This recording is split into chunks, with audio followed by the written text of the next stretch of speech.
Say, did you do anything for Super Bowl? I did, yeah. I had went to my buddy's house last night. Oh, let's go. Fucking Eagles destroyed the Dude, Chiefs, it was hilarious to God. watch, dude. I've never seen a game that was that dominant. Have you? Definitely not at the Super Bowl. Yeah, that was definitely insane. not at a Super Bowl. San Francisco destroyed City Bro. back in like 19. It was when Deion Sanders played.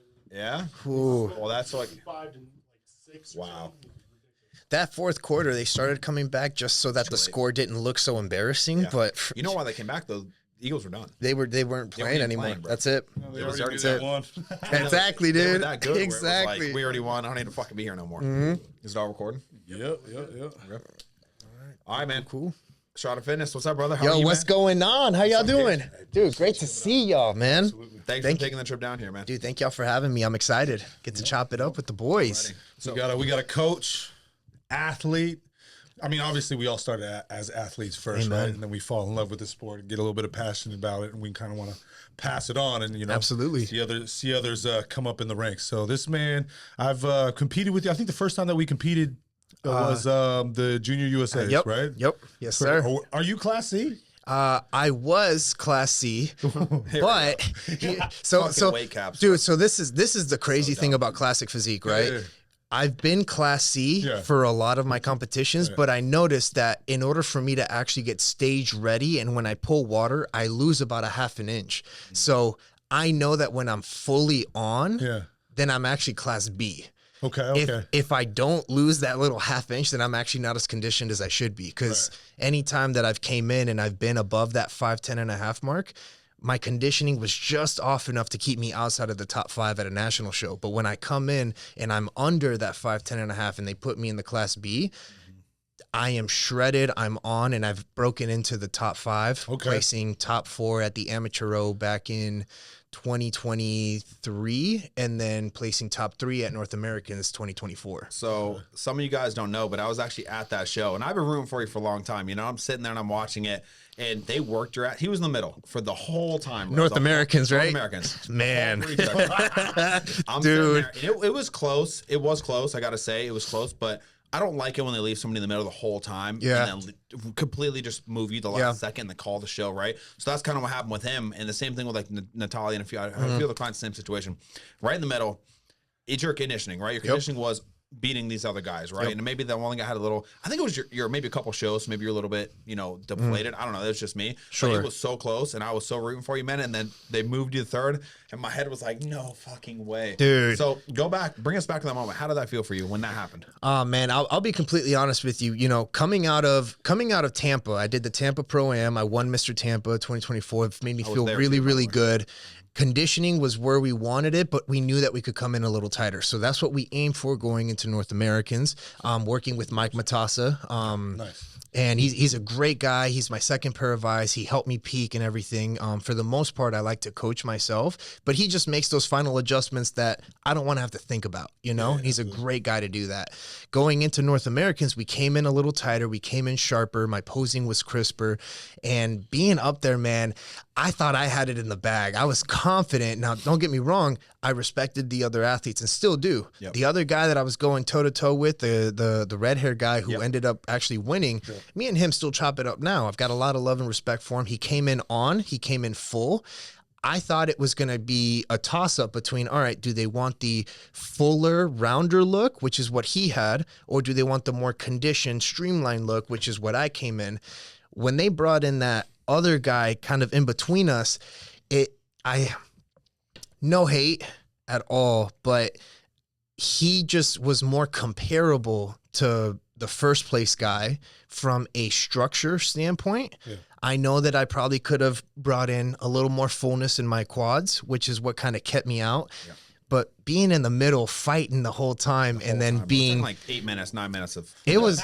I have a 7-minute video of them working us up there, and then for them to pull me out, I walked away and I was still feeling good about it. I was like, all right, they just moved me out because they want to compare second and third.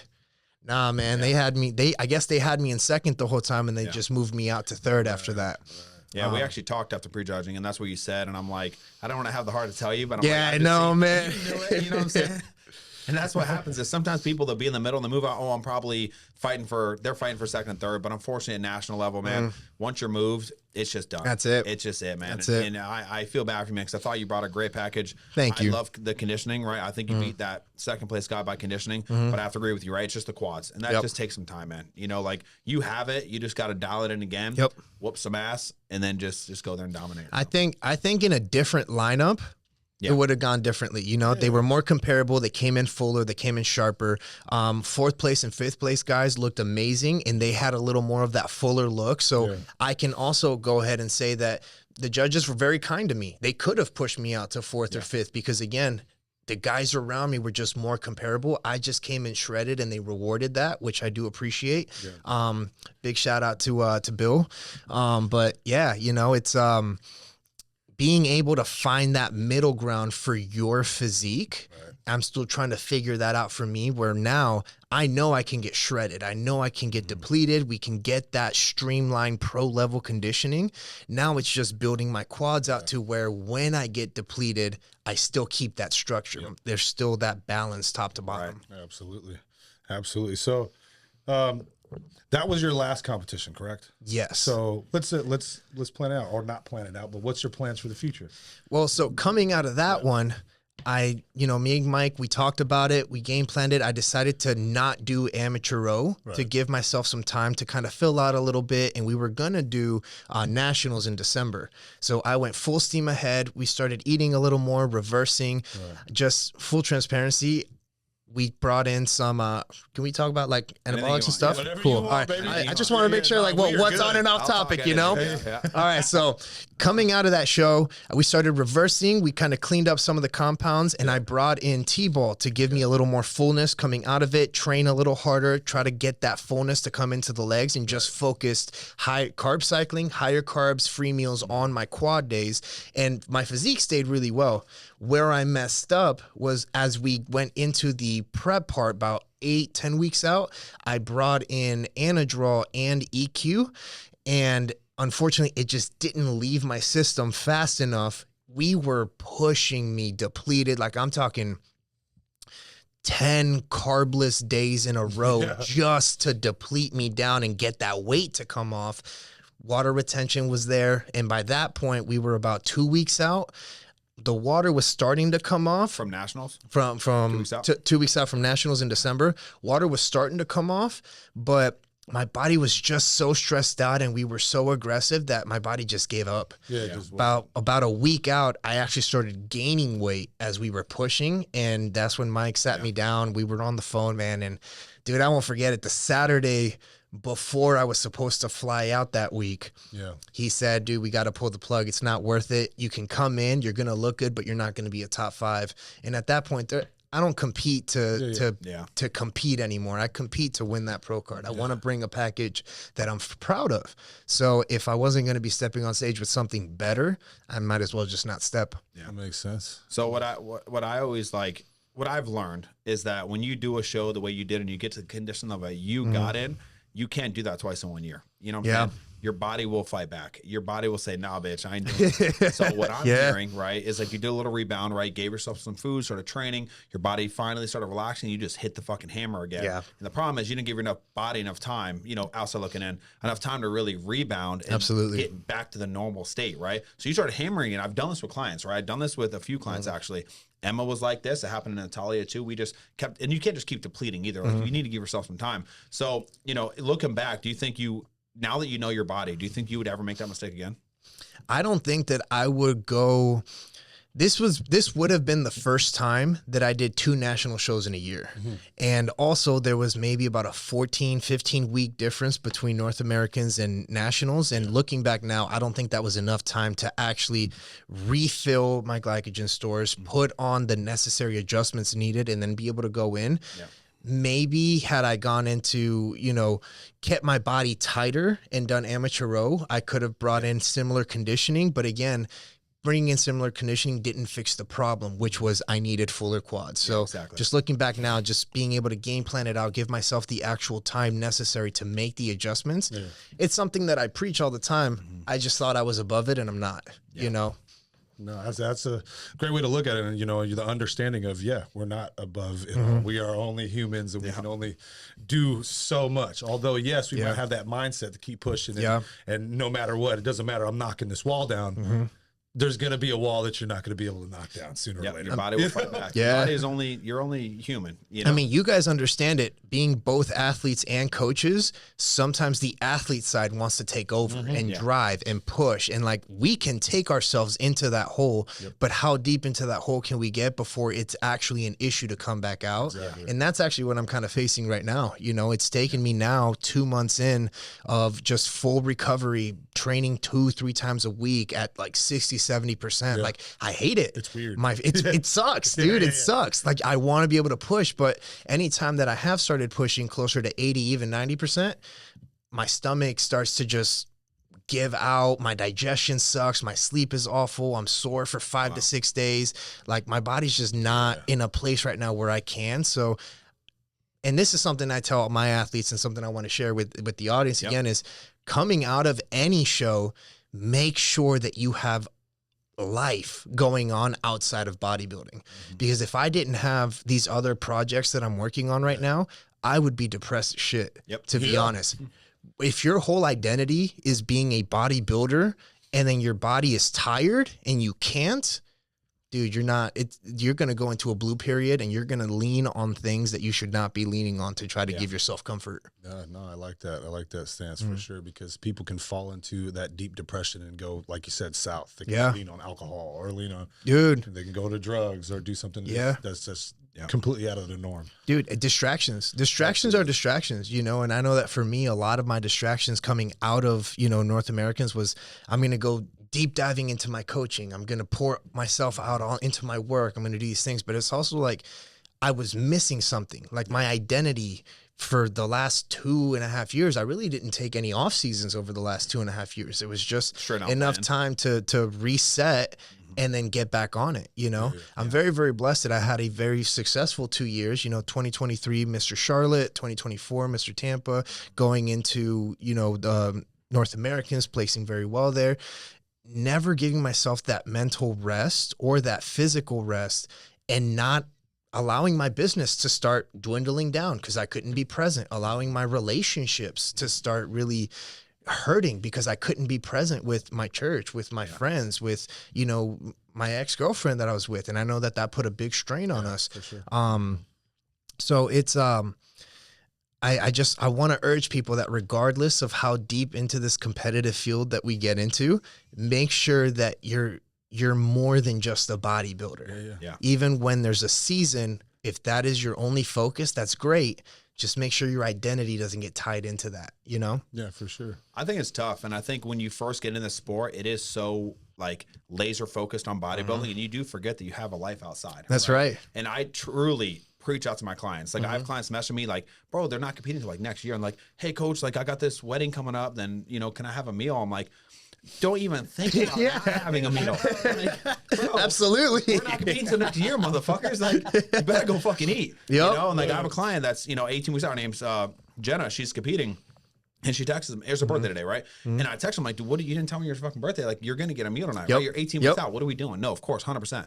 So people need to understand that, you know, there is bodybuilding and then there's life outside of bodybuilding. At the end of the day, I think this is a hobby. This is a very, very loving hobby, and it's very fulfilling. And it's a very expensive hobby too. It's very expensive. But at the end of the day, you know, nothing beats life. And absolutely. I think if you're so focused on just going to the gym, cooking your food and eating, like, you could be a great bodybuilder. We talked about it last week with Adam, right? You need to be a boring bodybuilder to be a great bodybuilder. But I think it probably affects relationships. Do you feel like your last relationship, Courtney, right? Yep. Do you think that maybe if you weren't so focused on bodybuilding and maybe to give her maybe a little more attention? I don't know exactly. I have no idea. Yeah. Do you think that same with her? She's laser focused too. I'm sure that probably she's really laser focused. Probably more than you have, got to argue to probably equal, right? You feel like that had something to play with it if you could have given it a little more attention, both of you? I think in all honesty, and, you know, this is something that, you know, we can address here and stuff, you know, we had a very, very public relationship for a long time. And I think for the most part, what we were doing for social media wasn't really what was going on at home for a long time. So when we did split up, it just felt so sudden. But for a long time, there was just a lot of, she was focused on her goals. Very, very great gal. You know, she's got big goals, big ambitions. I was focused on my goals. We were both in a season of growth, and neither of us wanted to take a step back and just be the support system that we needed for each other. So instead of actually letting it build up to where there was actual resentment or ill feelings, we decided to go our separate ways. And, you know, amicable, we don't keep in contact. There's no contact anymore, but, you know, I wish her the best. I pray for her. I hope that she is pursuing the goals at the level that she wants to now, not having to also juggle a serious relationship, making you know, happy and doing all this. Well, not having to carry the weight or feeling responsible for the things that I need, and vice versa, you know. Right. But with that being said, for anyone that is, you know, competing and competes at a high level, like she's a pro, you know, and she's gonna have a phenomenal future being able to focus that. I'm on my way to going pro. And I know that at the right show, I can make that happen. Having someone in your corner that can fully support you is so necessary. And when you're doing that, there's going to be times where you can't be 100%. Yeah. Well, I don't think it's pretty much impossible for you to support someone else the same way you're supporting yourself. Exactly. Prepping. Like, exactly. 2 people prepping in one household, dude, would be fucking brutal. And we actually talk about this all the time. We always talk about the relationships where Dustin competes, hypothetically. Dustin competes. His wife doesn't compete. Now she's holding some resentment for him for competing and being all fucking angry and shit. But at least she's understanding. At least she's supportive, right? She has a clear mind. She understands where he's at.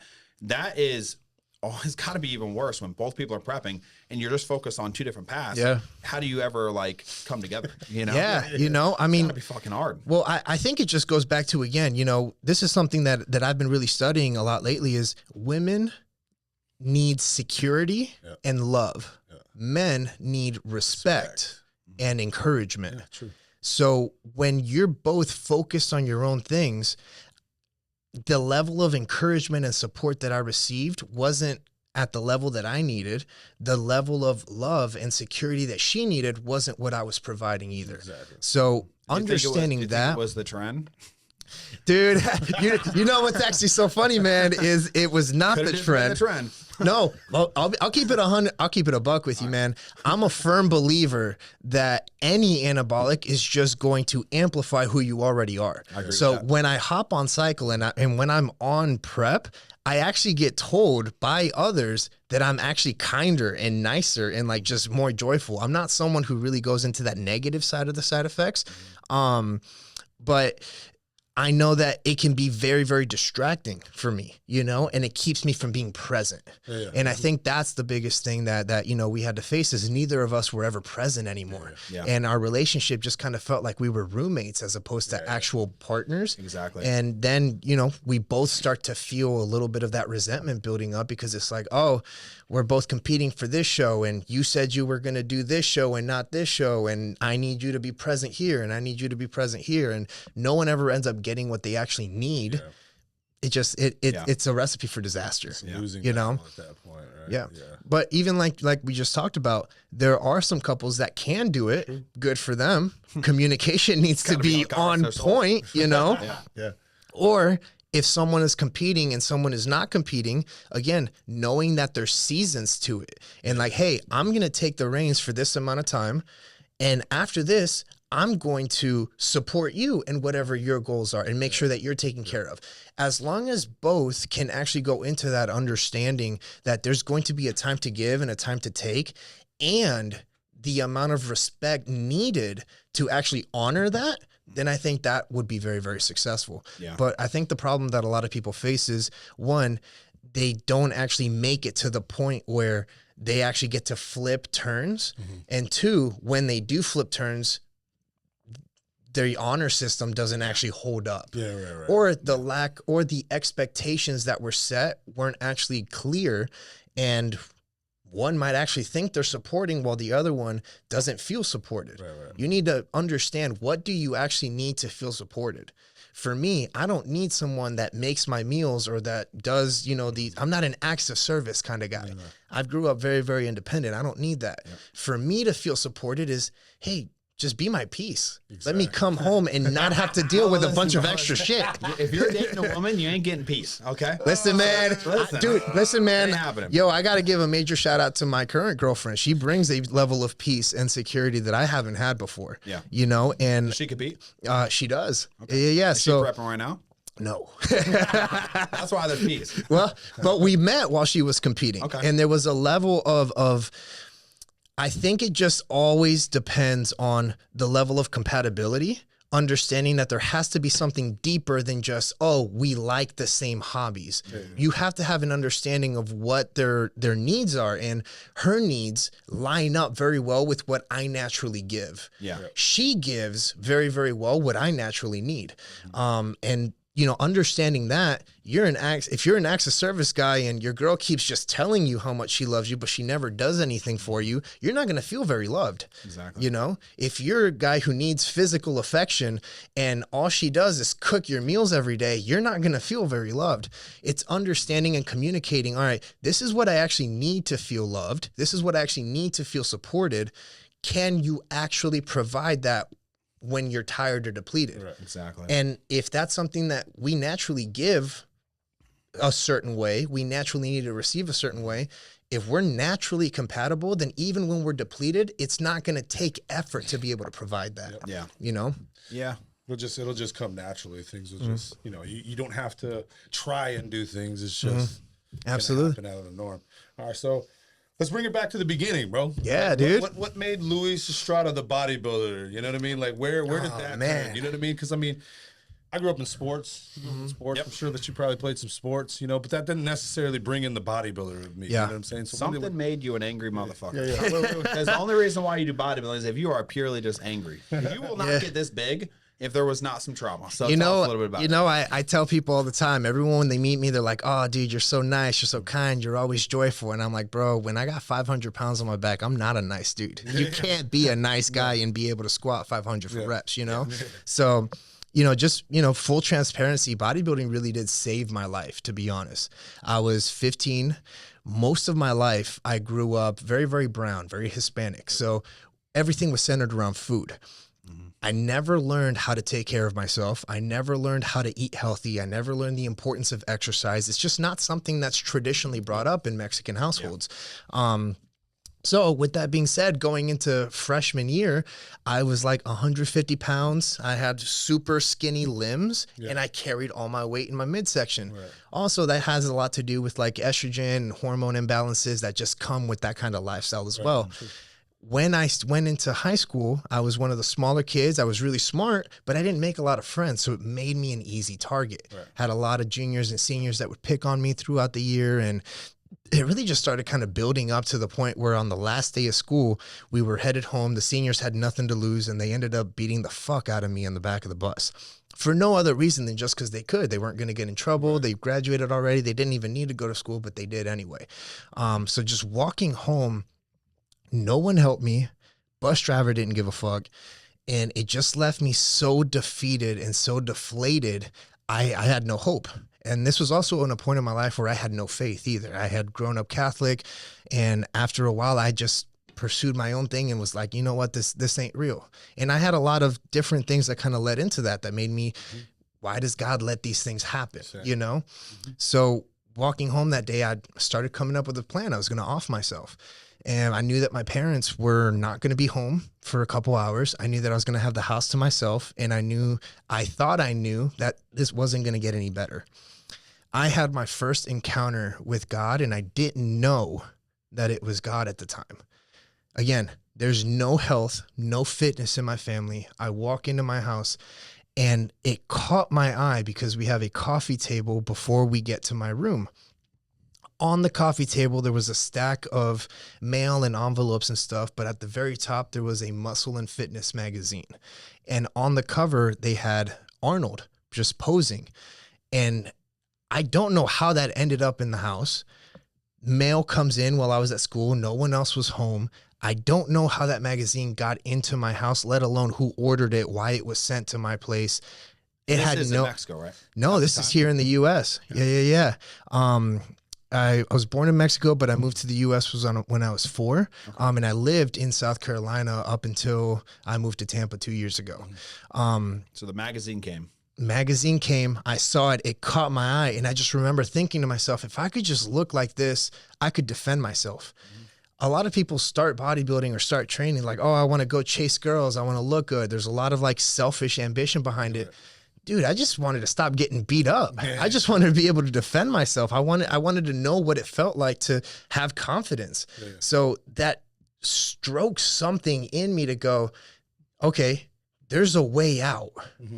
I can do something about it, because this is an individualized thing where it's 100% based off of my own effort. I don't have to depend on someone else. I don't have to, I'm not on a team or whatever. It's me, myself, and I that can create this. And I remember my mom came home and I waited and I was sobbing and I cried so hard, dude, that I was like, Mom, get me a gym membership. I need a gym membership. Dude, bless her soul, man. My mom had seen me try and give up on sports so many times, but she could tell there was something here. So she drove me down to the gym, and I found out I could only sign up if I had an adult present with me during my time in there. And my mom had no desire to work out or anything. But for the first year, she would drive me 30 minutes from our house to the gym, and she would wait in the parking lot for me for an hour so that I could work out and then drive me home.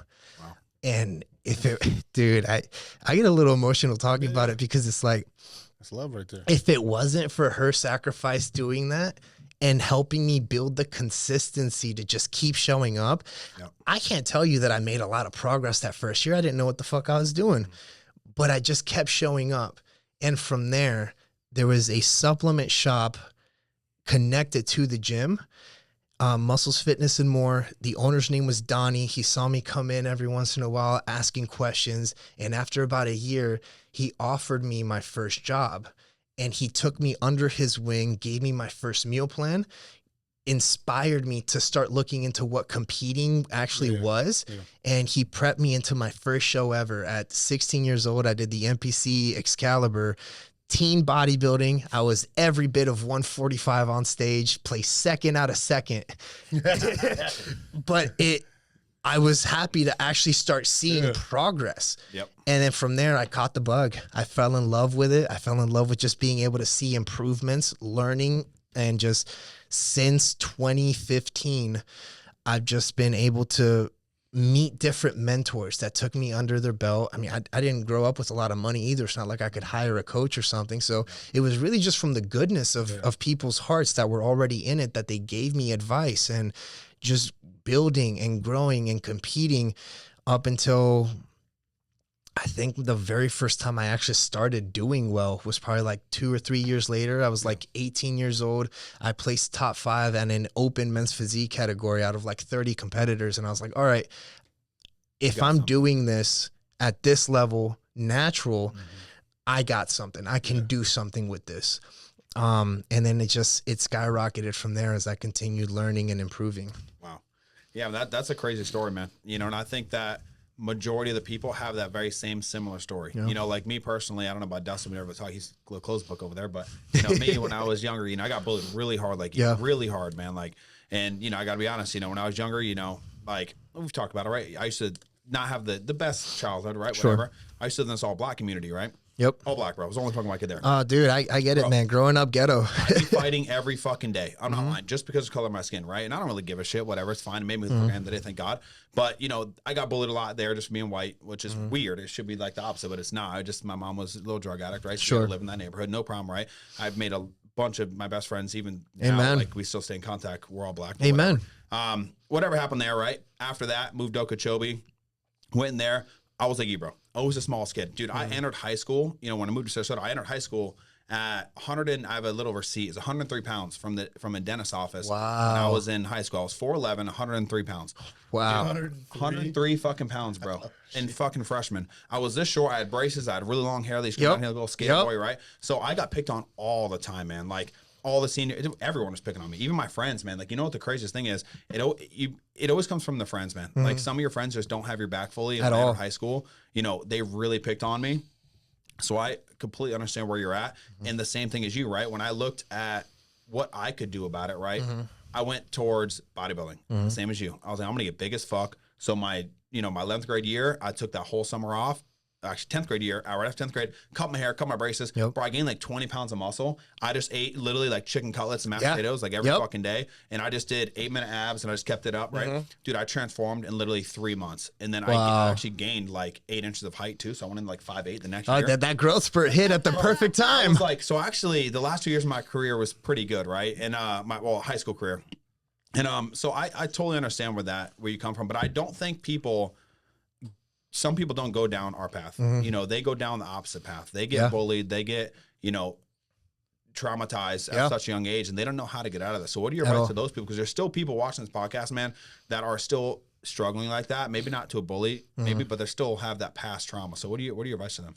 Dude, that's a great question, man. And this is actually something that I work on now, where instead of just focusing on the physical, I help my clients rebuild their confidence, rebuild their identity, teaching what actual masculinity looks like. And it's a reminder that, first of all, health and fitness is the one thing that we are 100% in control of.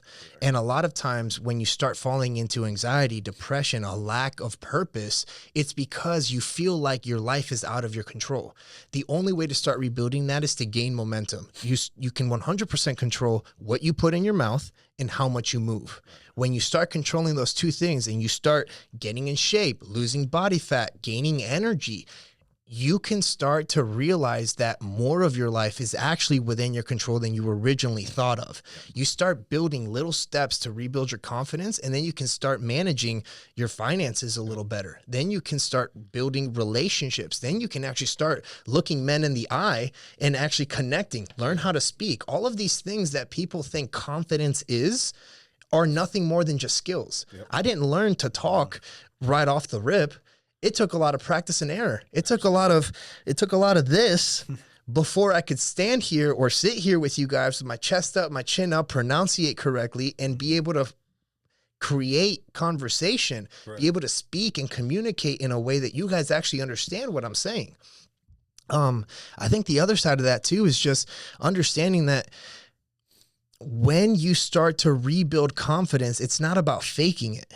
We have a lot of just these red pill guys and these alpha teachers that are like, oh, fake it till you make it. You have to be overly aggressive. You have to do this. You have to do that. No, a real man, a masculine man is both the lion and the lamb. And we learn that through principles. We understand that not every situation requires you to be a lion. When your girl comes home and she has a long day and she starts yapping at you, you don't want to meet that with the lion. That's going to create more pain. That's going to create more conflict. You want to meet that with the lamb, understanding that you have to be both the emotional support, the rock, while also seeing her, hearing her, making her feel that you're actually present with her. One of my favorite analogies is most men, when they grow up, if you guys understand crayon boxes, you know, you have the 12 pack and the 64 pack. Women develop the 64 pack of emotions. Men only are brought up with 12 to 16, if that. So when your girl comes home and she presents violet and you show up with purple, it's not the same. She's not going to feel seen or heard. Chartreuse over Yo, for real, you know? You ain't lying. But it's like, we also have to understand there's an emotional side that we have to control. And that's why I love Dr. Jordan Peterson. He talks about being a warrior in a garden. You have to be dangerous. You have to be useful. You have to be capable, but you also have to keep it under control. You have to be disciplined. You have to know when to use it. Not everything requires aggression or violence. Some things can actually be de-escalated, and you can come into it with the mind and the peacefulness of knowing, hey, I'm going to meet you here in kindness, but if it levels up, I'm also at peace knowing that I can back up what I'm doing and be in a place to protect, provide, and preserve. Exactly. Yeah, we were just talking about that. We were just talking about this.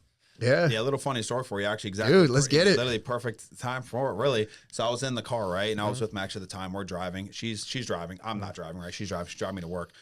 We actually were separated at the time. So I gave her the car. Right? Wow, She was okay. just driving me there. We literally just separated like 3 days ago. That's a lot of trust, man. I will give her everything. I always give everything to the person I'm with me. Just take it all, right? So whatever I was like, hey, I really need this ride to work. Please give me a ride. So early in the morning, I'm in the car. I'm in like a suit and tie because I was like at like a nice restaurant I was working at. Driving there. Long story short, she accidentally cuts us off, right? Okay. Accidentally cuts us off. This guy cuts her off. So then I'm like, all right, get away from him. Go over here. So he follows her. Right? Really? All the way to my work. We're talking like 5 miles to my work. That's right? ridiculous. Yeah. Whatever. He's some like 45-year-old guy. I get out of the car. He is just screaming like, whose Mustang is that? That's got to be your mommy's daddy's Mustang, you know? Dude, I was fucking broke, man. Me and her were broke as shit. Yeah. I paid for that. That was my fucking car. I'm like, let him talk, bro. I'm so calm. I'm like, Yeah. listen, man, like, dude, what are you doing here, man? You're 45. Just get in the car, go. Get in the car, go. We're talking like 5 minutes. This guy just yelling at me, freaking out. I have a suit and tie on, bro. No one knows how big I am or nothing. Yep. I'm like, all right. So I see my buddy Eric, which God says, oh, he actually passed away. You know, yeah, and I'm also got somebody. He starts walking over, and before he starts walking over, he's over there. Long story. Before I even see him, I just snap. Right. I'm like, you know what? It's fucking time. The warrior's coming out. Okay. So I take off the fucking tie. Didn't say a word. Take off the tie, throw it, unbutton the shirt, throw it. And I'm like, all right, bro, you want to fucking go? Let's fucking go. And I didn't say a word. I was like, let's go. And I started approaching him. He's like, oh, no, whatever. Gets in his car. And then Eric walks, everything okay, Matt? Yeah, I mean, everything's good. He gets in his car, bolts away. Yep. So it's like, I was so calm and try to de-escalate the situation. But there comes a point where you have to just say, you know what, dude? Absolutely. Time. And I think that's exactly what you're referring to, right? You got to be the gardener for a little bit. And then eventually you just... You have to be willing to try to de-escalate. Exactly. And I think that what you just said is amazing is I'm not looking for war, but I'm ready for it if it shows up. Exactly. Being able to discern what is annoying versus what's actually a threat.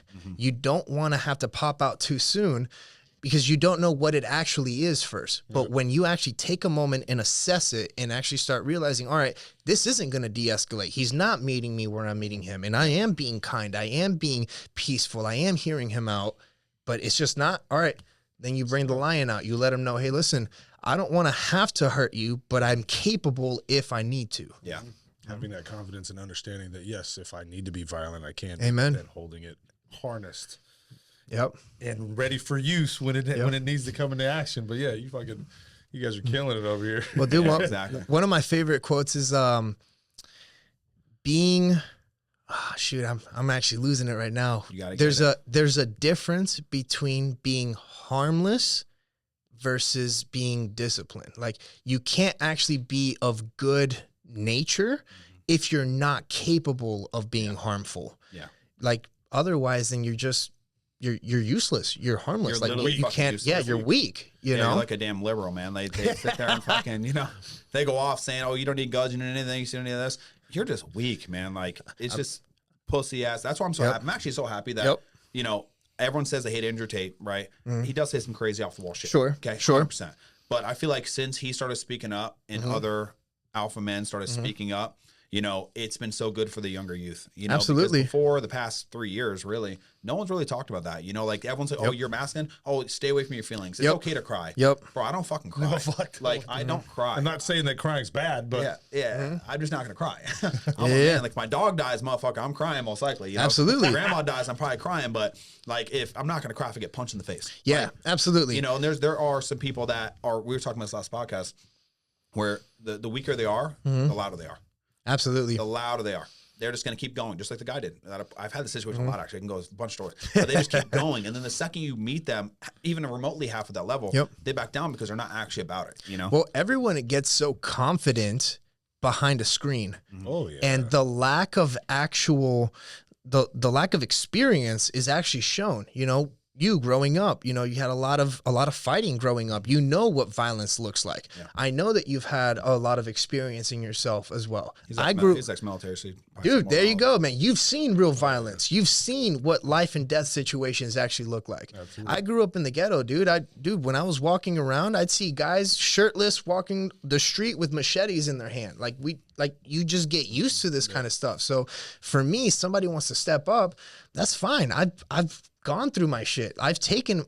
I know what it's like to get hit in the face. Most people don't know what it's like to get hit in the face. Most people don't like it. I personally just straight up. I enjoy it. So it reminds you that you're alive. It reminds you that it reminds you how vulnerable we really are. Do you feel like the bigger you've gotten, like the less disrespect you take. Absolutely. Like, because like just looking at Dustin, just looking at you, like me personally, if you even think you could try me, I'd have to fight you almost on principle now. Like, just because look at me, like, do I look like a person to fuck with? Like, so do you think the more size you get, the more respect you've gotten from the community? I think for the most part, yes, it does bring a level of respect, because when someone sees a healthy body, a complete physique, they also understand what went into that. You can't buy this. Yep. It takes years of discipline. It takes years of thinking long term. It takes a lot of pain to build muscle, to build a great physique, to build a strong physique. So when people automatically see that, they understand that something took you to the place to get there. Yeah. You've gone through a hard road and you've made it. So for the most part, it does bring a lot more respect. Now, what starts to happen is when people start thinking that that road that they've taken actually fucking means something to people and their ego starts going up, then they start walking around a little more disrespectfully because others won't step up at them. And that they're inviting conflict at that point. Exactly. My main priority is to teach men and women that, hey, you can be confident and not be an asshole. There's a difference, you know? When you meet people and you shake their hand and you show them respect from the get-go, that elevates you so much further. Because now, I'll be honest with you, the people with the biggest mouths are the ones who haven't seen a lot of results yet. You don't see a high-level bodybuilder shitting on the guy that's actually trying to improve their life. You only see the guys that aren't doing shit for themselves actually talk down. So I see you guys, and you guys are building the community up. No one wants to come and fuck with you because not only do you look the part, but you're also respectable men. You're doing things to build people up. You're not tearing people down. And that in itself just elevates you that much further. And again, that goes back to masculinity. As a masculine man, it is our job to not only provide, protect, and preserve, but to build other people up. I want to teach men to get to this level. I'm not looking to try to shit on someone because they haven't made it yet. I'm going to encourage you. Now, if you're lazy and you don't really care to do anything, that's fine. I'm just going to love you from a distance. I do not care. It has nothing to do with me at that point, you know? But if I see someone genuinely putting in an effort, I want to be a part of that growth, because we, as masculine men, we have something innately in us to want to bring up the next generation. We have a fatherly instinct. Even if I don't know you, I want to see you win. Absolutely. And if you don't want to see someone win, then there's actually something wrong with you. Yeah, well, a lot of people don't see that. You know, we definitely want the best for everybody who we come in contact with, right? I don't necessarily want anybody to suffer as much as they need to suffer in terms of bodybuilding. Sure. The suffering's like fucking, you gotta be willing in bodybuilding. Amen. But in terms of overall, like, we don't want people to suffer in like their health. Correct. Go down. We want to bring people up. We want to see people find that confidence, like you're saying, right? A lot of men, and we've seen this for the past few years, especially, you know, Andrew Tate, like you're saying, came out and trying to bring up the more masculine men here, because there has been a soft generation here. There's also been an attack on us. Yeah, absolutely. There's an attack on us too. Absolutely. And it does suck. But, you know, what we really want is we want to see the younger men of this generation tap into that full confidence that that we know that they can tap into. Amen. And there are people on this planet who never get to see that. Absolutely. They never get to experience what it feels like to, you know, not be bullied, or, you know, or be the person that, oh, fuck, like, I don't want to fuck with that guy. You know, not saying that that's necessarily where we want to go if we have been bullied, but the truth of the matter is we don't want people to fuck with us. You don't want people to fuck with you. Exactly. So absolutely. I've been on both spectrums. Yeah, I've been the one bullied, okay? And I've been where I'm at now, and I promise you, having muscle and knowing how to defend myself and going to jiu-jitsu and Muay Thai and MMA, I pick this side every single time. And any man out there who's actually serious about it, dude, you got to do it for yourself. Like, do it for yourself, do it for your family, do it for your kids. Amen. But, you know, we've talked about this before, and this might not be an entire masculine realm, but I actually love this topic. I'm so passionate about it. Yeah. So conservative. Absolutely. So this is how life should be, right? Amen. Men are men, women are women, right? You know, I do think, though, that some people just don't have, you know, what you say we have, right? They don't have that desire to go out there and, like, protect and provide. And there are more submissive men, right? Sure. More like lazy men. And, you know, how do we help those people? I'll be completely honest with you. I think that because that's a two-sided question, right? One, when there's a lack of purpose, there's going to be a lack of action. Men and women need different things to come out of depression, anxiety, those feelings. Right. Women need comfort. Men need action. Men, to come out of out of a lack of confidence, out of depression and stuff, you need to have a goal and you need to start taking steps towards that goal, because joy and happiness isn't a destination. Nope. It's an after effect of checking off the boxes, stacking your wins, knowing that regardless of the problem in front of you, you've already solved X and Y amount of problems. So this is just something else that you're going to put into your resume. When you start building your resume out, I can tell you one thing right now. I don't think that I could.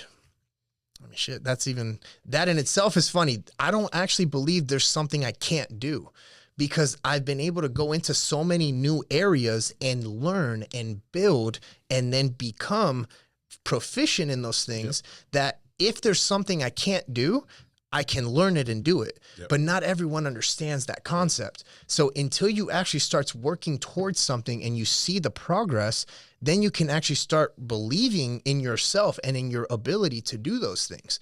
Now, being a masculine man, I think a lot of it is just there's been a war on masculinity. People have coddled each other for too long. I think there's also just a wide range of lack of testosterone now. I agree. And when you start mixing all of those things, it's not just a one-sided solution. You have to be able to see, all right, what has led you to believe that you aren't worthy of being strong and capable? Because that's what it is. It's a lack of belief in their ability to actually be strong, capable, and a provider. Mm-hmm. So then they just don't try anymore.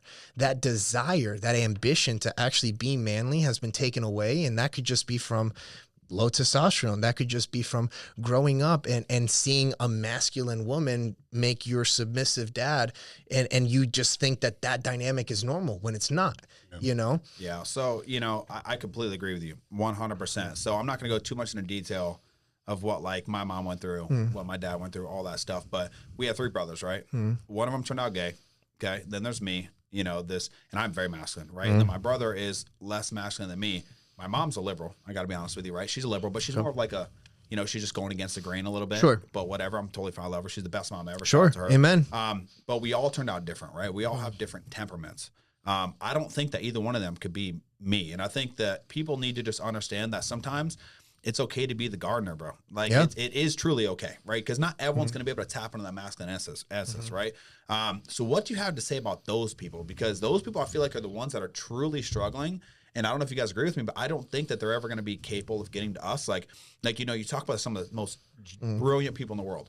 They're not bodybuilders. They're not masculine men. They are just fucking geniuses. And the world needs those people. But then they also need people like us that are going to protect them. Like if you look at like villages back in the day, right? There's like people used to be gardeners. People used to, do the paintings. People used to do the Joker or whatever it is, right? For the kings and queens. Like those people were not fighters. Correct. And I think that it's the temperament in the person. But I think that majority of the people, if you're looking at this and you know who you are, right? And I'll tell you right now, even the people like that, the gym's going to help you. Absolutely. The gym is going to help you. It's going to help your mind. It's going to help everything. So yeah, that's just... Well, and piggybacking off of that, so I agree. And I think the biggest thing too that I want to remind even just our audience is masculinity doesn't mean that you're aggressive. Yes. Masculinity just means that you are the leader in your household, in your community, and whatever it is that you're doing in your craft. So not everyone has to be this big, jacked, aggressive dude that could fight. If you're more artistically inclined, then you can actually still be masculine and dive into that field, knowing that you're going to set boundaries. You need to be able to provide, protect, and preserve. And that just means something a little different for you. Whereas we provide, protect, and preserve in a physical, as well as being able to provide emotional security for our women and for our community and for people.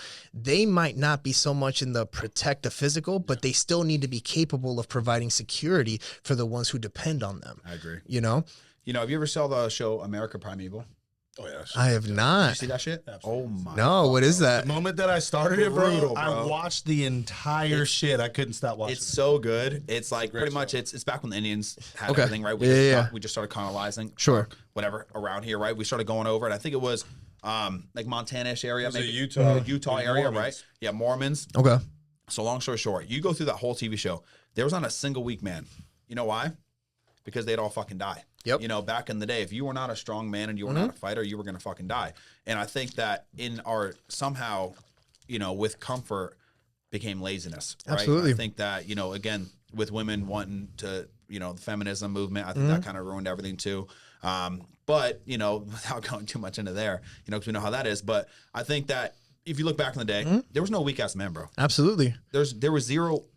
You could not be weak or you die. And now you could be weak and you could be a little fairy and run around and just whatever. Well, that's because we've created such a rich environment that men have the option to be weak. Yeah, true. It used to not be an option. Yeah. If you weren't capable of bringing home a fat pig to roast, you weren't getting married in the tribe. You were not going to get first choice when it comes to who your mate was going to be, who you were going to like. I still think about it biologically. Men have a desire to be that strong, capable leader. Agreed. I think every man, regardless of their temperament, wants to be a strong, capable leader. Every one of them, yeah. And I think that every man has the ability to be a strong, capable leader. It's just, what are you going to lead people in? Dive into that. What is your gift? And obviously, you know, getting back into my faith, you know, I've been able to rebuild my relationship with God. I'm not a big religion guy. Religion is just punishment and rules, whereas God created us to be in relationship with him.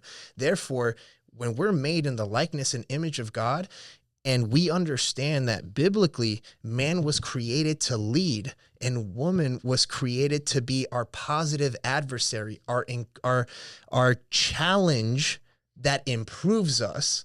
She is the helper. She's the enhancer. Yep. Then you can actually start to see why the U.S. is in such a shit show. Man is supposed to provide the house. The woman creates a home. Yep. Man provides the food. The woman creates a meal. Man provides the seed. She turns it into a family. We might be different, but we're still equal. Our roles are just as important. Yep. They're just different. That doesn't mean anything else. So as a man, we have this desire to lead, to create, to be able to form. And then we have to look for our helper that's going to take our gift and enhance it into something beautiful. Yeah, and I feel like the problem with this entire world right now is that women, they want that, but they don't really truly want that. You know what I'm saying? It's hard for women nowadays to be that submissive partner, right? Correct. And I hate using submissive because it's not, because I think that masculine men also need to submit to their partner too. Sure, absolutely. In a lot of fucking ways, right? But I feel like exactly like we provide the house. You guys furnish it. I don't give a fuck. Just do whatever you want. I'm getting the house. Just give me the fucking backyard. You know what I'm saying? Give me the shed. Give me the backyard, and you take the rest of the fucking house, right? But even then, they're coming back. I want this plant. Okay, baby, Sure. plant this plant, right? So, you know, I definitely love everything that you said about that, and I fully agree. And it's just with time, you know, comes a lot of trials and tribulations, and I think over the last 100 years, you've seen the women completely almost switch in a way where it's hard to find that submissive woman. Well, so who wants to be that piece. They've been challenged in terms of, and brainwashed and programmed and basically led to believe that there is more for, I mean, which there is more for them. But I mean, the biggest thing or the greatest thing that a woman can do is provide birth or become a mother. Correct. You know, and then, but the thing is like the society and the culture is bringing people so far away from that, so far removed from that. They're making it seem like that is, if you do that, you're never going to be able to do anything else in your life. Imagine how much propaganda has had to go into brainwashing women to believing that being a mom is actually evil. Like, Isn't that fucking crazy? It's insane. And to be on your point about the submission, I completely agree. Women should not submit to man, but when man has a mission, when he has a purpose, when he's actually moving towards something, when he's a leader, women submit to the mission, not to the man. And The reason that women don't want to submit is because so many men lack identity and lack purpose now that they're not worthy of having someone submit to them. Yeah. Well, you got to think back in the day, man. Again, go back in the day. Women will submit to the strong. Amen. Women will not submit to some weak ass motherfucker. So it allowed people, it made people increase that masculinity. Because if you wanted a beautiful girl, if you wanted a family, if you wanted somebody who wanted to look, you'd be like, wow, he is a leader. He's going to protect me. He might be ugly as fuck, but he's going to protect me. When the but I'm going to be safe. Door, I'm going with this big ass bear over here, right? Absolutely. And I think there's definitely something to be said about that. Yeah. Well, I mean, nowadays, when you think about it, you have so much access to the easy way of life. Back then, you actually had to work for sex. You had to be worthy of having someone want to mate with you. Nowadays, 14, 15, 16-year-olds have more naked women at the palm of their hand than the greatest king to ever live back about 1,000 years ago. When you start making it easy to have the rewards that were intended when you actually follow your role, then it makes it also easy to decide not to be in your role and still get those rewards. Yeah, you know what's crazy, man, is like I coach a lot of girls, right? And the biggest, I hear it almost with every single one of them that are dating somebody that they're like soft, they're weak, they don't like put them in their place. And like girls always want the bad boy, but the problem is when you get the so-called bad boy, right, you just don't submit. Like you just don't submit. And I think that's the problem. And I was also having a talk with, I'm not gonna say who, but just a bunch of people, right? I was like, if you had all the money in the world, let's say I was a millionaire and I had a girl and I'm like, hey, look, I don't want you to work anymore. I don't want you to work. Like you don't need to work anymore. No, I want to work. I want a career. I want to build my career. I want to do all this. Cool. Totally cool with that. But I do think there comes a point where if I'm a millionaire and you're going to go do whatever you want just to try to make money, try to prove something to yourself, that's not what I'm personally looking for. You know what I'm saying? I think men should be looking for that. Like I am making the money so that way you can go do whatever you personally want to do. Like if you want to go to a flower shop and you're so passionate about that, girl, do that shit to the fullest, 100%. Amen. But I feel like girls want this like independent thing. Like, okay, what if it doesn't work out with him, right? I want to build something. I want to do this. And I think that's when over the past, again, 100 years, it's kind of brainwashed them, They're not wanting like to just completely take the man's money. Let's be honest, right? Well, there's a lack of trust. There's a big lack of trust there. And I'm sure that you guys have experienced this. When you actually walk in your masculinity, I don't care how masculine the woman is, she's going to naturally submit to you. She's going to naturally follow your lead.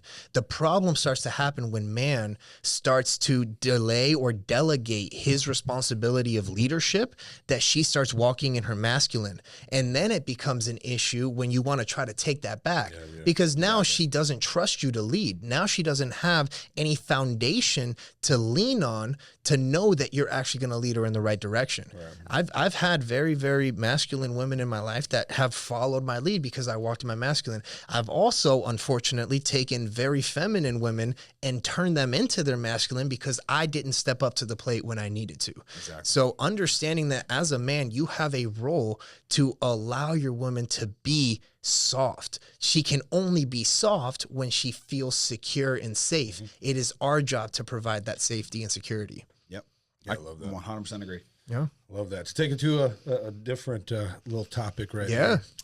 That's a big topic. That's a massive topic. We can talk about that shit all fucking day. Honestly, I'm very passionate about that one. So, amen. Like you said that you grew up Catholic, right? Yep. I mean, so did I. I went to catechism, did all that stuff, Bible studies, everything that you're supposed to do. Baptism, communion, confirmation. Exactly. Did all that stuff.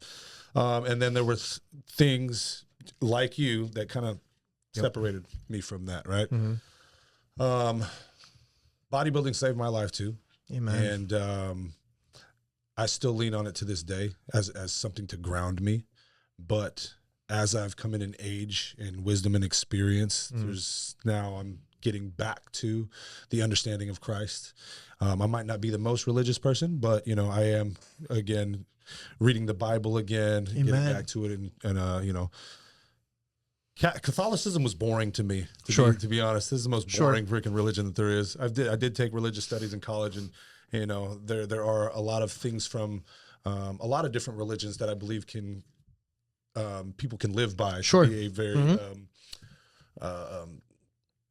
somebody who can give more back and be a solid person in the community. Right.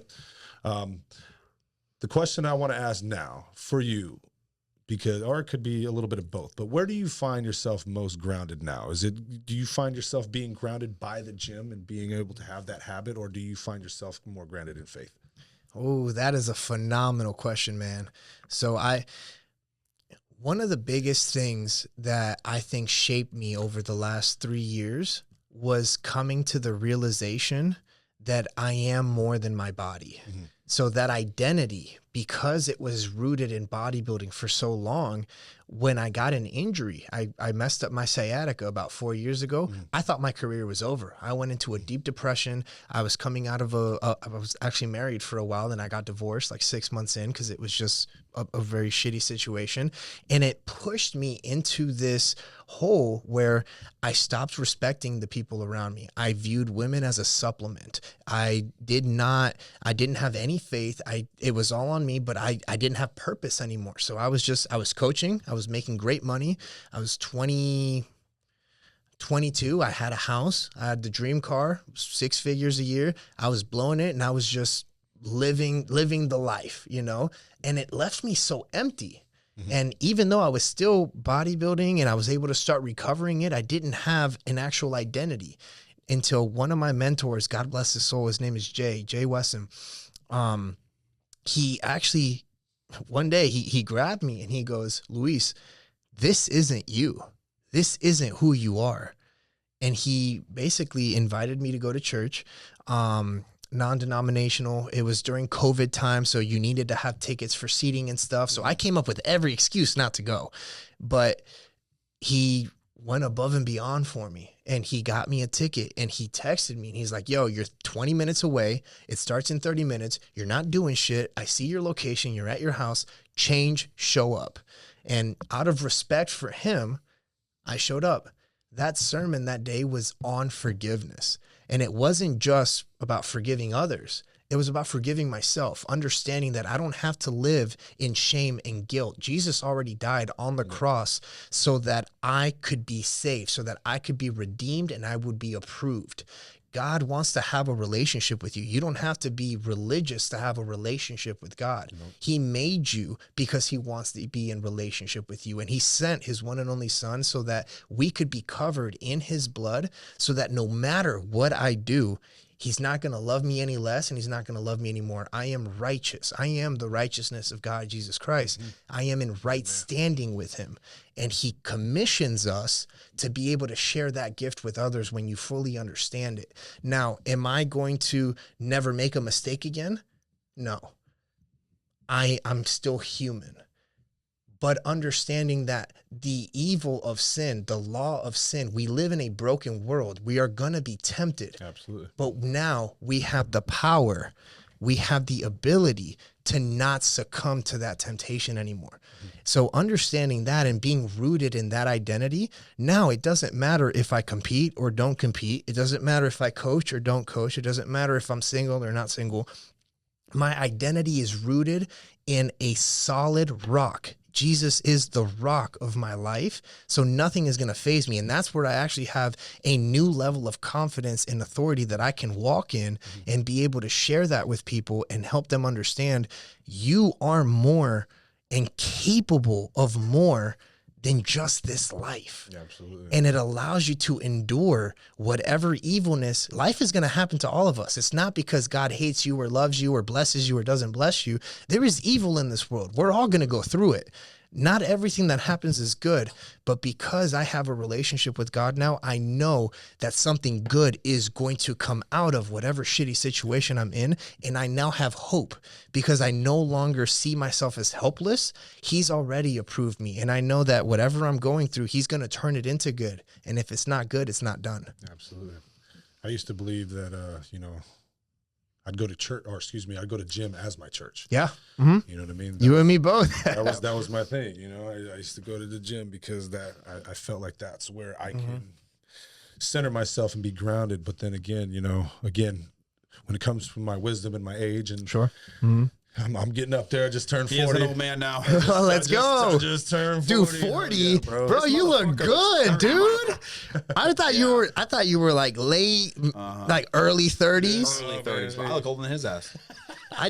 Dude, I think you look early 30s too, man. Thank you, man. Yeah. I think I look 40, so that's Yeah, you know, just I think it's the hair, bro. I think it's the long hair. Yeah. It's the hair. That's what coming up in age. And I think with you, it's the melanin, bro. The melanin keeps us. You have no idea how good this motherfucker's skin is. His kids are going to be God gifted. bless. Appreciate you. But I've come more into my faith. Amen. I've grown more into the faith, and Mel Chauncey, he's the one that actually, looking at him and where he's gone, I came across his 316 morning motivationals, and Amen, stuff like that, and I loved it, and it really helped me out. It just gave me some perspective and understanding that yes, I'm not alone here. And that was when you were in prep, right? Yeah. He was prepping in his feelings, and then Mel started doing all that, right? Wow. He was doing it for a while, but that's when I Started picking it up. Yeah, and I was like, dude, this is awesome. And if he can find his way back to Christ, I can Amen. find my way back to Christ as well. So I started doing a little bit more studying and all that type of stuff, and I find comfort and grounding in going to the gym, but also I feel like I bring faith into it as well. Amen. And there is a level of suffering when it comes to being in the gym and bodybuilding in general, going into these preparations that we have to, the results in which we are trying to achieve are on the other side of this suffering. Amen. Jesus suffered so much, even more than we can fathom. Oh my God, yeah. The way the lashings that he had to receive, the intestines that were coming out of his body. If you stood him there right in front of you, you weren't able to tell whether or not this was a human, whether or not it was male or female. You had no idea. He had flesh ripped from his skin, or from his bones, and all that kind of junk. And he from then had to then carry the cross up the hill, a 200-pound cross I mean? over 5 miles. Ridiculous. And he did that as with the final thing. Obviously he got crucified, but he did that in understanding that we all have to go through some sort of pain, and he's going to go through the ultimate pain to forgive us of our sins, to relieve us of all of our sins. Now, with that being said, I utilize the suffering that I have to go through every day in terms of the hunger or the weights that I have to push into the gym to give praise back to the Lord. Amen. I give praise back to Jesus and understanding that this is my suffering. If he can go through all that, I can go through this little bit. Yep. And you send it up and you glorify God through it. And that's what I've noticed about me lately, is that yes, I still am grounded in a gym, but now I'm bringing faith back to it, and I'm finding grounding in faith as well. Amen. I think there's about nothing more spiritual than like bodybuilding. It is very spiritual, and I'm not a spiritual person. We've talked about it, right? Like, I do believe in God, but I'm not as deep, and maybe I haven't connected to the way you guys have. Sure. Maybe someday I'm still young, right? It'll probably come. More hang around with you guys, you know what I'm saying? But, Let's go. But I still think that bodybuilding is very spiritual. And I actually went back the other day, and I thought back to that, how I used to feel when I was actually bodybuilding in the gym, prepping for a show.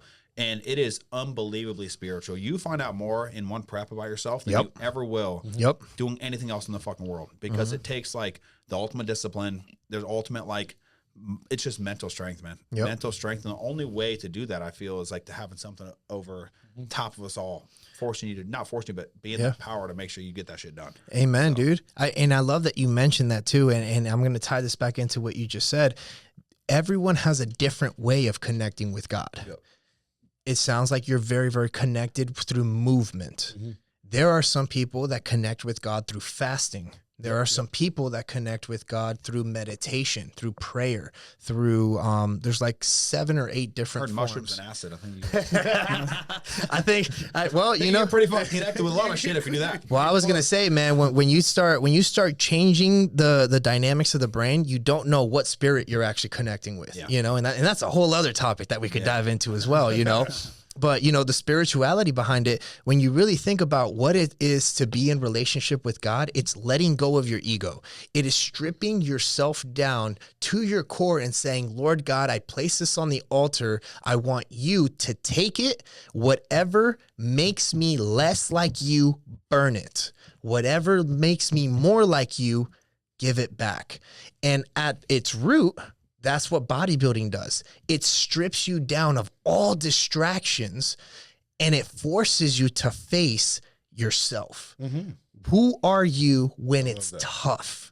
Who are you when the door is closed? No one is watching you. No one is going to sit there and smack your hand to reach for that extra 200 grams of carbs, to go in and do the cardio. No one is over your shoulder telling you, but you have this rule, this program laid out in front of you. Spirituality is very, very similar. You are going to be stripped down to understand who are you when you know God is up there. You know he's placed purpose in your heart. You know that he's already redeemed you and approved you. Are you going to choose to live righteously and walk with him, or are you going to choose yourself? At the root, God is love. And when we actually understand the definition of love, love is sacrificing oneself for the other person.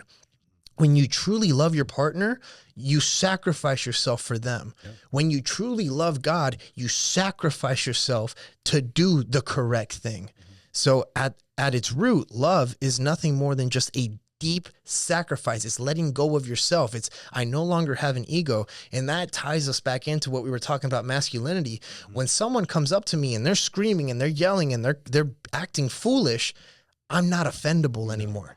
You don't offend me. I'm not triggered. I don't have a right to be triggered anymore. Therefore, I can stare at you and I can be in confidence, because unless you're actually a threat, I don't have to take action. Exactly. I can let you just let it out, do whatever you got to do. I'm going to love you where you're at, and I'm going to show you kindness. Now, kindness is different than just being nice. I'm not going to coddle you. I'm not going to uplift bad habits. I'm not just going to say things to make you feel good. Jesus wasn't a nice guy. He was a kind man. Mm-hmm. Understanding that sometimes you have to be honest. You have to be real. You can't just let people continue moving in a way that takes them away from who they're supposed to be. I'm going to call you out. It's going to be from a place of love, but I'm going to call you out. That is what I'm called to do. That is what he calls all of us to do, to bring heaven on earth. And what does that look like? Being able to show people what real love is. And I don't have to know you to love you. Because I've accepted Jesus in my heart and he's within me. I can look at you through the eyes of God. I can see you as the child, as this perfect thing that he's created.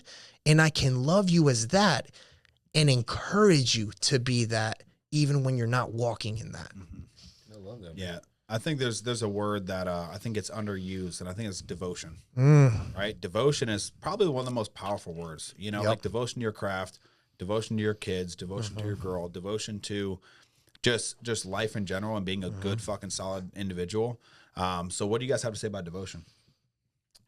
I mean, you're very, very, very accurate with that. You know what I mean? That is a very underutilized word, but you have to definitely devote yourself to anything that you are trying to achieve. And if you don't, then obviously you don't really want it. Mm-hmm. If you want to be a good father, like you said, you got to devote yourself to your kids. And if you don't do that, then, ultimately, I believe that you don't want to be that good father or that good person. So, yeah, taking your word or when you give your word, making sure that you're a man of your word. Amen. That's just a big thing. But, yeah, devotion to life and love at its purest form, like, you want to devote yourself. Yep. Yeah. Devotion is, it's a beautiful word. Yeah. When you really break it down, what is devotion? It's a deep desire. It's a yearning. It's a focus that you are not going to be swayed from this thing. Your devotion to God means that you place him above all other things. Your devotion to your wife means that she is the most important woman in your life. Your devotion to your kids is making sure that they are taken care of. Devotion could very well be a synonym to real love. It's a love for something because you are sacrificing yourself. You are placing that thing above all other things. Exactly. And I think as a man, we are supposed to have a priority, a list of priorities in our mind that we cannot shake. True. I believe that as a man, you should have God as your number one. You should have your health as number two. You should have your business or your finances as number 3. And then you should have your wife and kids as number 4. Why? Because God needs to be the center, the top priority of your life, because that's where you get your actual purpose and your ability to discern right from wrong. Number 2, your health. If your health is not number 2, then you can't actually show up for 3 and 4 at 100%. If I'm not taking care of myself, my wife is going to get my leftovers. She doesn't deserve that. My business is going to get my leftovers. They don't deserve that. Health needs to be number 2. Your finances need to be number 3, because if your finances aren't in a good place, you can't take care of anything else on the list below that. And you don't necessarily need to be rich to take care of your health. You can control what you put in your mouth and how much you move and be broke. But when your health is good, you can put that effort into building your wealth and taking care and creating a security blanket financially, as well as being able to actually pour out into your community, as well as building the kingdom. And then number 4, your wife, your family, your kids. She needs to be number 4 because she's your partner. Anything below them needs to be through your partner, because you are when you're married, and again, this is for the married man, right? When you're married, your decisions no longer only affect you. Therefore, you don't need to ask for permission, but you need to be on the same page with your partner. Therefore, if she's number 4 and she's helping guide decisions for anything else on that list, that's amazing. You guys are going to be able to actually grow and build together. That's where compatibility is grown. That's where chemistry is grown. That's where trust is built. When you actually let her know, hey, I'm making decisions on our behalf for our good, then she can start looking at you as leader, and she can step into her role of helping you enhance and grow your vision and your mission. I've been in situations where I've placed my girl above my health, did not go well. Nope. I've placed my girl above my finances, did not go well. Then you're broke. I've placed my girl above God, did not go well. That is the top 4 in order of where a man needs to be able to make decisions from, so that they can live a successful, quote unquote successful, but fulfilling life, and actually be able to show up at 100%. And you need to be able to give those 4 items devotion, dedicated time to build each one. And I think it just goes back. You need to have some time where you are spending it with God, prayer, meditation, reading the word. I'm not the biggest fan of just people listening to sermons, because that's already pre-digested ideas. Get into the word, read the Bible, make your own ideas out of what you're reading. Use sermons to help adapt them, find comparisons or differences, but you need to understand the word. Otherwise, you're just going to take whatever the pastor is saying, and if you're using that as law, they're human. Exactly. They make mistakes too. You need to have dedicated time to your health, whether that is going out on walks, bike riding, bodybuilding, dieting, making sure that you're dedicating time to making yourself healthy. Dedicated, devoted time to building your wealth, your business, your work, whatever it is you do. You might have a 9 to 5. Well, I want you to work to go from desk jockey to manager to assistant to CEO or whatever. Constantly improve. You don't have to, not everyone's cut out to be a business owner. That's not a bad thing, but you should want to improve. And then devoted time to your wife and family. They need time. You can't just be go, go, go. I'm going to take care of this and that and this and that. Then what kind of relationship do you actually have? They need time with you. Yeah, and I do think, I'm in the situation right now where I am so busy, man. Like, I am so busy because I'm on that fucking grind.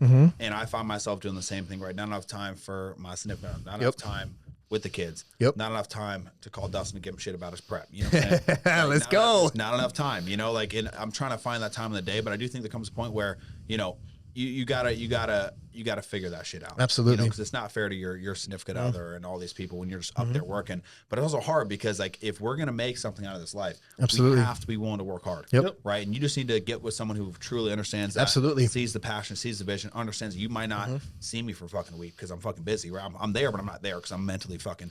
But I get where you're talking about, and I like the point that we are making. Right. If again, I love going back in time, right? Because I think time really tells you the story of men and women, right? Absolutely. Back in the day, what was your main motivational factor if you were there? What's your main motivational factor? Let's say in the Indian era when you're running around. I mean, to reproduce, you want to be able to leave a legacy. So your main, in my thinking of it, is my main motivation is my woman, right? My woman, my kids.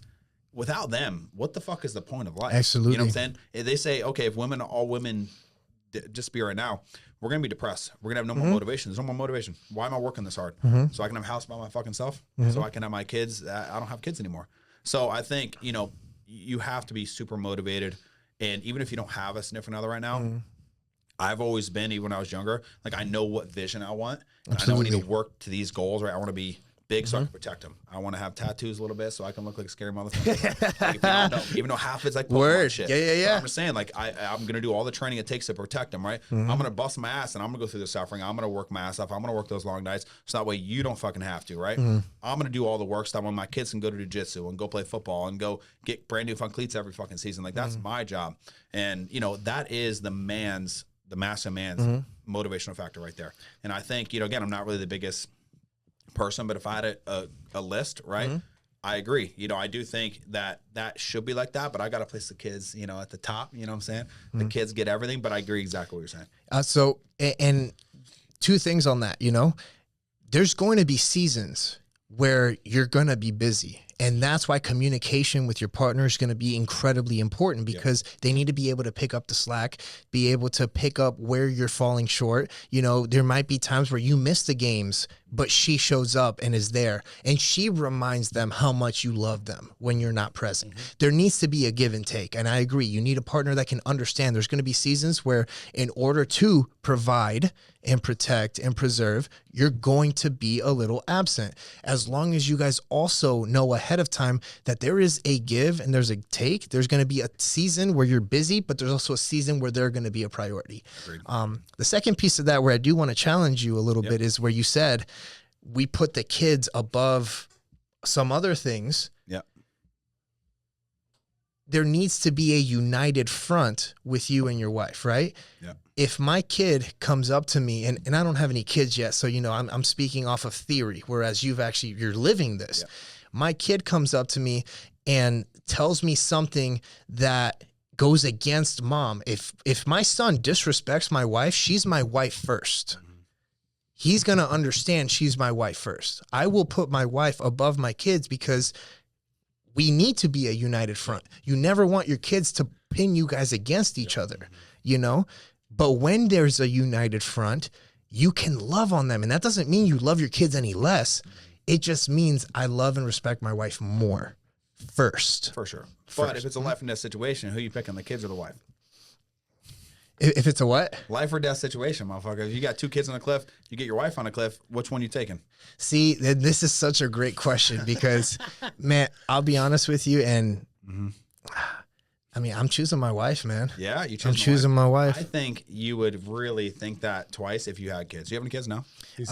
No, I don't have any kids yet. I want kids.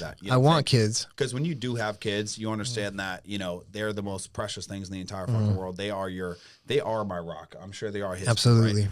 I feel like I hate to say this, but like women can come and go, but your kids are going to be there for the rest of your life. You know what I'm saying? They are your blood. That is your pure blood, right? And again, I do gotta agree, right? It is. The wife is just as equally important, right? But I think until you have kids, I want to hear Dustin's on this. Until you have kids, like they're the most precious things in the world, man. Like they're the reasons why we would fight. There's a reason why we would provide, protect, and all that. Absolutely, for the kids, for the wife, of course, wife first, right? See, but. And piggybacking off of that, like you said, like women come and go. I think that's where we differ because when you're married, she's not going anywhere. Yeah. Not supposed to. I was going to say, I'm divorced too. Yeah. And that was before I took my faith serious. That was before the covenant of marriage actually meant something to me. you know? Yeah. Well, I mean, again, like imagine if you had 2 kids, right? And now you're not with that person. We still have 2 kids. Your kids last forever. That is your bloodline. That is everything. That's why kings and queens back in the day, they cared about their wife, yes, but it was their bloodline. Sure. You know, your bloodline is everything. Your son is going to take the throne. Your wife's not going to take the fucking throne. You know, your wife's going to be there. You know, she's going to be the rock. And I can't tell you how important that is, right? And I'm not trying to downgrade that at all. They are so fucking important. Yeah. More important than anything, probably, because they're the ones who are going to make my son and my daughter and my kids flourish, right? You're going to make me flourish as a man, right? Dustin, what do you got on that? So I'll probably go a little bit on both, but you know, I do believe that you have to have a united front, 100%. So once you put your kids above your partner, essentially what you're doing is you are allowing them to dictate certain things or manipulate you in certain ways. And so if you do not have that united front with your lady, understanding that, okay, we're together here, we were here before them, we're going to be here after them, type of shit, right? You're going to you putting your kids above your spouse is going to remove you from that previously stated statement, right? Sure. There, right. So if in fact you do put your kids above that, you're stating that your kids are the ones that you feel are the most important, and then I mean, again, I do understand that, you know, your son's going to be he's going to sit on the throne. I don't have a son, so I don't have that ability. Sure. Yet. Yeah. She's the queen. Got 2 girls, you know, the princesses. Let's go. But So let's get to the fucking chase here. If Naomi and Kiki are over here, and you know, and Marie's over here, which one we choosing, man? I mean, that's a rough decision. You can always say that I can make more. That's kind of my thought process too. But you will never. So again, if you're looking at it, let's say subjectively, we take names and people that we actually know or whatever, and you're like, okay, you have the most perfect person in terms of being your partner hanging on a cliff right here, and you have 2 of your spawn that came specifically from you. You are never, ever, ever going to be able to produce this woman again or have that same love, and that same divine partnership that you're supposed to have. Your kids, yes, I do understand that they're the spawn of you, and you know, if you lose them, they're gone forever as well. But you can make more kids. You can't make your life. And So I even want to, you know, listen, it's never gonna happen. You know, with but me, that's bro, a tough situation. yeah, Like, it's an incredibly, And I would obviously, reach for I both pray. and fall off the cliff. I find a way pray. as men to I save everybody. pray. Like, kill me first, please. Yep. But you know, I just, you know, I disagree. You know, I have to pick the kids because they are the most innocent fucking things in the world. And I think, you know, I know you have kids, but it's just no way, bro, no way. And it's not even that I don't love this person. It's just like I actually just had a little bit of a revelation right now too, and we're on 3%, so we gotta get it. all right, let me just throw this out there real quick. Biblically, too, God sent His one and only Son to die for the church, and the church is known as Jesus's wife. Therefore, He put His wife, the church, above His child, and I think that's enough of an answer right there. Yeah. Well, we can all. Honestly, I'd reach for both of them and then fall off the cliff. Like, the thing is, we can all. The correct answer is take me, let them live. Exactly. That's the correct answer. And that's Amen. We're all in the same boat there. But, Amen. You know, and if not, you know, I'll probably jump off a cliff too. You know what I'm saying? If I can't save, I got to save both of them. You know what I'm saying? But anyway, man, that was obviously never happened. And it was seriously a pleasure talking to you, man. This was so much fun, you guys. Thank y'all for having me. This was a brother. blast. Of course. Appreciate you coming out, you know, taking the time to come from Tampa, you know. Yeah, let's go. I had a lot more topics to cover, but you know how that's this what it goes. is. You get a podcast, man, you get passionate about something, right? Like masculinity, church, all that. We just rip it, man. But you are seriously the blessed man. I want you to kill this life. And good luck to your relationship. I know you guys are going to be successful. Thank you. Thank you. Like, Thank follow, you. subscribe. So you know when we're posting more of these videos, hit that bell baby. notification. And let's go. Here we go. Let's go.